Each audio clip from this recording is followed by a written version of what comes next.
তুমি কি কখনো এই কালো আপেলটা দেখেছো বা খেয়েছো? খাবে কিভাবে? এটা তো আমাদের দেশে পাওয়া যায় না। আর তুমি কি জানো কোন কলার দাম মিলিয়ন ডলারেরও বেশি হয়ে থাকে? আর এমন এক প্রকার ডিম আছে যে ডিমের দাম প্রায় লক্ষ টাকারও বেশি। আর জাপানে এমন এক প্রকার আম উৎপাদন করা হয় যেটা কেনার জন্য তোমাকে হয়তো তোমার সবকিছু বিক্রি করতে হতে পারে, বাট তাও তুমি আসল আমটা খেতে পারবে না। আর আজ আমি তোমাদের এমন কিছু দামি ফল ও অন্যান্য কিছু খাবারের ব্যাপারে বলবো যেগুলো শুনে তুমি হয়তো অবাক হয়ে যাবে। তো চলো শুরু করা যাক। আর হ্যাঁ, শেষের দিকে এমন একটা ফল আছে যেটা বুদ্ধের মতো দেখতে হয়ে থাকে। Number 1, Ruby Roman grips. এই আঙুরটা কেবল জাপানের মধ্যেই পাওয়া যায়। আর এই আঙুরের একটা থকার দাম হয়ে থাকে 8 থেকে 12 লক্ষ টাকা। আর এই আঙুরগুলির এত বেশি দাম হওয়ার কারণ হলো আকার, ওজন, রং ও মিষ্টতা ও বাকি যা যা থাকে তার মধ্যে সবকিছুকেই টেস্ট করা হয়। আর একটা থকার মধ্যে যদি একটা আঙুর খারাপ থাকে তাহলে গোটা থকাটাকেই বাদ দিয়ে দেওয়া হয়। আর এই আঙুরগুলিকে অনেক সময় আবার নিলামও করা হয়। আর এই কারণে এটা বিশ্বের দামি ফলগুলির মধ্যে একটা। নাম্বার 2, জাপানের লোকেরা এমন একটা তরমুজ কিনে থাকে যেটার দাম প্রায় 5 থেকে 7 লক্ষ টাকা হয়ে থাকে। আর এই তরমুজগুলিকে কিনে তারা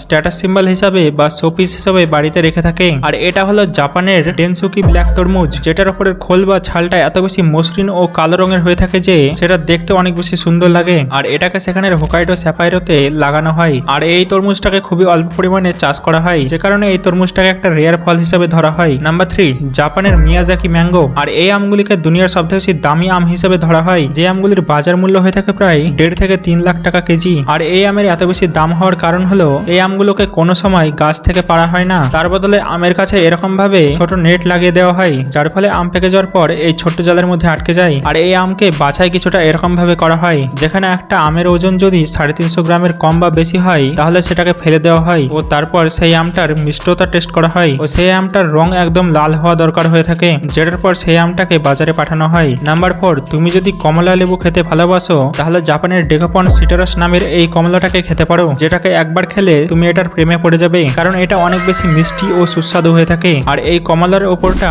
কিছুটা এরকম ভাবে উঠে থাকে। আর এই কমলাটা তুমি কেবল জাপান গেলে খেতে পাবে, কারণ এই ফলটাকে কোথাও এক্সপোর্ট করা হয় না। আর এই কমলার 6 পিসের দাম হয়ে থাকে প্রায় 6 থেকে 7 হাজার টাকা, মানে একটা কমলার দাম 1 থেকে 1.5 হাজার টাকা পর্যন্ত হয়ে থাকে। নাম্বার 5, তোমার কি মনে হয় একটা ডিমের দাম কত হতে পারে? তুমি হয়তো ভাববে 8 থেকে 10 টাকা হতে পারে, কিন্তু ইন্দোনেশিয়ায় একটা কালো প্রজাতির মুরগি রয়েছে যে মুরগিগুলোর নাম হলো অ্যামচেমানি। আর এই মুরগিগুলোর ডিম মুরগিগুলোর মতোই কালো হয়ে থাকে, যে কারণে এই ডিমগুলির দাম 5 থেকে 8 হাজার টাকা পর্যন্ত হয়ে থাকে। বাট এটা সবথেকে বেশি দামি ডিম নয়, কারণ সবথেকে বেশি দামি এই মাছটার ডিম, যে মাছটার নাম হলো বেলুকা ক্যাভিয়ার, যে মাছের ডিমের দাম প্রায় 2 থেকে 3 লক্ষ টাকা কেজি হয়ে থাকে। নাম্বার 6, তো এটা দেখো, এটা হলো কালো আপেল। আর এই আপেলের রং এত বেশি বেগুনি হয়ে থাকে যে এটাকে দূর থেকে দেখলে একদম কালো আপেলের মতো দেখায়। আর এই আপেলগুলিকে চাষ করা হয় টাইবেটের উঁচু পাহাড়ে। আর এখানে অনেক বেশি কড়া রোদ ও অনেক বেশি ঠান্ডা হওয়ার কারণে এই আপেলগুলোর কালার একদম কালো হয়ে থাকে, যে কালারটা বিশ্বের অন্য কোনো আপেলের গায়ে দেখা যায় না। আর এরকম আবহাওয়ার কারণে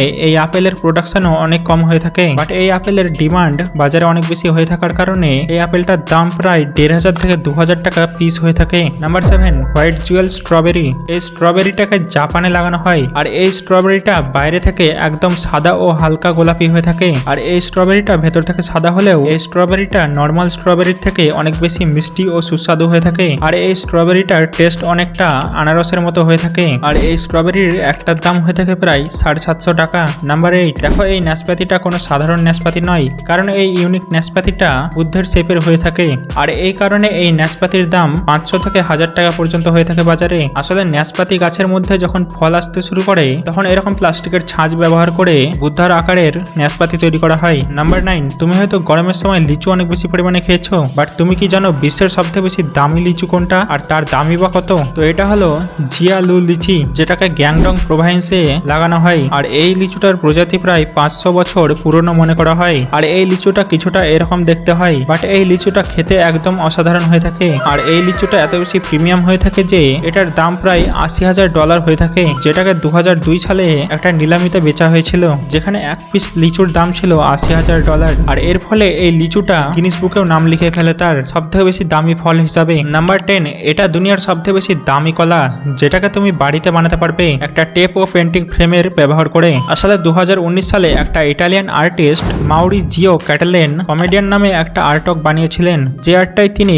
একটা হলুদ কলাকে এরকম ভাবে ফ্রেমে লাগিয়েছিলেন। আর এই জিনিসটা অনেকটা বেশি জনপ্রিয়তা লাভ করলে 2024 সালে সেটাকে নিউ ইয়র্ক শহরে নিলামে তোলা হয়, যেখানে আর্টওয়ার্কটা $6.2 মিলিয়ন বিক্রি করা হয়, যেটাকে জাস্টিন সান নামের এই ব্যক্তি কিনেছিলেন। আর কেনার পরে সে এই কলাটাকে ফ্রেম থেকে ছাড়িয়ে খেয়ে নেয় আর সে বলে যে এই কলাটার টেস্ট অন্যান্য কলাগুলোর থেকে অনেক বেশি আলাদা, বাট এই কলাটা নর্মাল কলাই ছিল। আর বাকি এই ভিডিওটা যদি ভালো লেগে থাকে তাহলে ভিডিওটাকে হাইপ করে লাইক করো ও চ্যানেলটাকে সাবস্ক্রাইব করো। আর এই কলাটার দাম এত বেশি হওয়াটা ঠিক না ভুল কমেন্টে জানাও।